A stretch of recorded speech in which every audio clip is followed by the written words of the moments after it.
Hey everybody, welcome to BrickVault. Today is another LEGO Top 10 MOCs of the Week episode where we find the coolest custom LEGO creations people happen to be building on the internet, and we basically just take a closer look at them and talk about them. Tomorrow is the Fan MOC Creations of the Week episode. That is specifically the builds that you guys send in to us. So if you want your personal creation to show up in next week or a week after's video for Fan MOCs, check out the description below for the proper email. And also this week, the custom LEGO creation in our web store are the ATRTs. They come in a couple of different colors. You also have an option of changing up the structure of the legs a little bit, and these designs came from David Buckles. Our web store is www.brickvault.toy. It's also linked in the description below, and let's jump into the very first MOC of the week. This is an interesting one for a couple of reasons. It's called the Furious Monarch by Marcel V. It's a wonderfully detailed little vignette, and what's so interesting is that it is number 14, as in number 14 in an ongoing series of weekly builds where it's kind of like a choose your own adventure. Remember, all of these builders flickers are linked in the description below, and if you check out this week's build, you can actually vote as to where you want the story to go. I only just discovered this now, but we've got a really interesting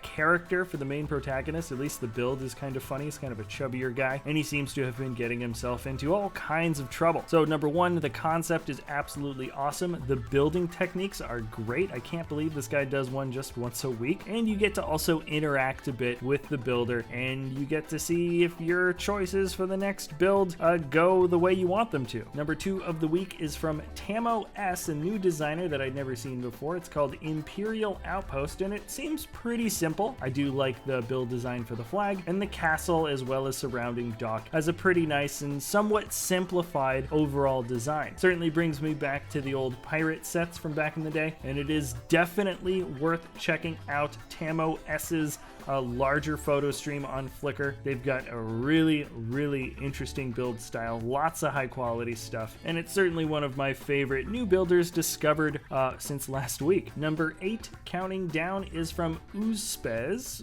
I don't know how to say that name, and it's the LL221 Leapfrog. Obviously, we've got a color combination from Classic Space and an overall interesting design for a rover, if you can call it that. The front wheels fork down in a way that's similar to one of those U-shaped magnets. This rover also features a double large cannon, and the build style, I just like it a lot. I like the offset blue for the cockpit. Now, architecture is always a popular build style, and I always feel like I don't exactly know how to talk about it in maybe as sophisticated terms as I probably should, but I could not avoid this particular build from Nannan Zhang. It's called Coming Home to Santa Fe. I don't know the name of this architectural style. I do know it exists in the real world, possibly being common in Santa Fe, and what I love about it is the fact that nobody builds this in LEGO. Not buildings or not houses that look quite like this. The color combination is interesting with the sort of nougaty brown and the tan, and of course the tan is making up these weird smooth sort of outlines that cut around the windows as well as certain areas of the overarching building. It's in Santa Fe, so you can see some deserts, a few flowers and greenery, but not too much, and there's also some chilies drying out over the top outside in the hot sun, and the back has a wonderful looking deck with a mosaic sort of pattern built in out of those relatively recent triangular tile pieces. This is simply a scene you don't see too much in LEGO, and I think the builder did an excellent job knocking it out. Number 6 is not the only Star Wars build that appears in this week's episode, and I couldn't help myself, but I just had to include this Dusty Spaceport by Sam Malmberg. It's not quite Tatooine or Jeddah or Jakku, but it certainly has elements from all of those places and yet none of those places at the same time. I've got no doubt that this takes place within the Star Wars universe based on the characters that are kind of hanging around this area, and I think Sam did an excellent job breaking up the general look of the buildings. Not everything's totally tan, which is a super common, not mistake, but it's a super common aesthetic choice that I think people have when they do these dusty spaceports that don't look that good, but he's got tan and dark red, as well as nougat and some dark tan, mixed up with a lot of different different junk and tons of people and robots and characters. And all in all, I'd say we've got a really good looking little spaceport ruffian scene within the Star Wars universe. And now to switch gears 100%, let's go complete 180. We are now looking at a still life of flowers, or still life with flowers is technically the title. This build is from Brigitte Jonsgard, and what we're looking at is an excellent series of different flower designs. Recently, I've seen some awesome approaches for small Lego flowers, like something that you would see scaled with a minifigure, with some fun creative little design choices. But here is a whole series of life-size flowers, and I have no doubt that they actually mimic real flowers in real life, some of which I recognize, and none of the names I can actually remember to say in this video. To make a long story short, there are some really excellent connections when it comes to the layered petals, and just with the entire composition, with the lighting of this piece and the single petal that is on the black backdrop, this build feels a lot closer to fine art than it does to anything else, like a fun little Lego build. Now let's move on. I don't know how to pronounce the name of this. It's the Instrument of Sgorbulon, perhaps. This is an ancient space wizard's spaceship. That's all you really need to know, and it comes from the designer Jonathan Walker. Now, I've seen a few different builders play around with the idea of stitching bricks together, and when they get long enough, you can actually bend them ever so slightly to create a very long and elegant curve if you have a large enough Lego build. Jonathan here feels like the king of that. Not only is this ship weird and interesting and unique and very, very large, which makes this ship all the more impressive, but if you take a look through some of his older Flickr stuff, it feels like he has been perfecting this technique of the very long, slow, gradual curves that can come from just bending the regular spaces between Lego bricks when they connect. My guess is that officially a lot of these connections are illegal, or maybe all of these connections are illegal, but considering that he successfully has built so many large ships at this size, I have a feeling he gets these archways to work in his favor, and they're actually really strong points of connection. I highly recommend you take a closer look at his Flickr, and we're moving on to the top three.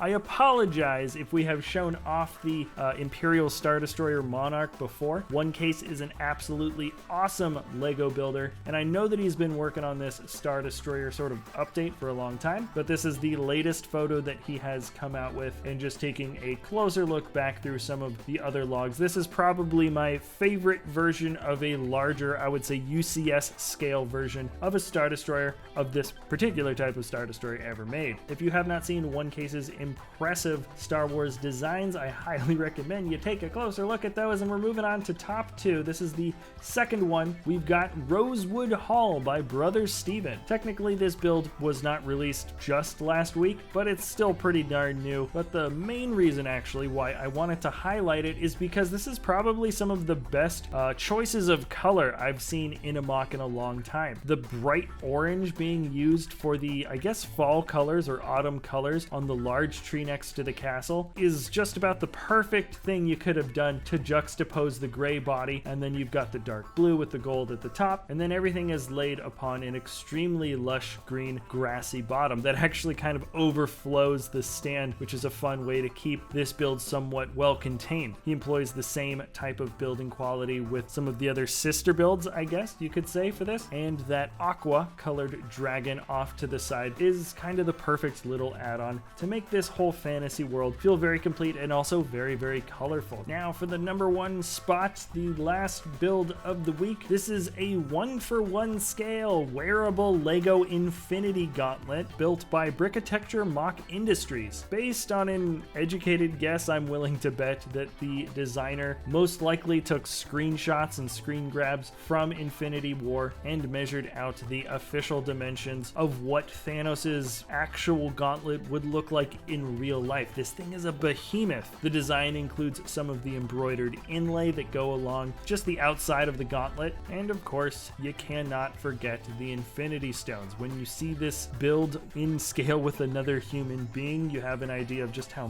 massive this gauntlet is, and then you can insert some Thanos quote about putting a smile on your face. Okay, that is going to be it for the top 10 MOCs of the week. Like always, there are tons of extra links also in the description below from builders that we really liked, just didn't fit it in for the episode. Feel free to check out all these guys on Flickr, give them a follow or a like or a comment on some of their builds if that's what you you want to do. And also remember Fan MOCs for tomorrow. So if you want to submit your own creations for a similar style video where we talk about just the stuff you guys submit to us, that is gonna be for tomorrow. So thanks again for watching, everybody. If you enjoy our content, you can always like or subscribe, and we will see you next time at BrickVault.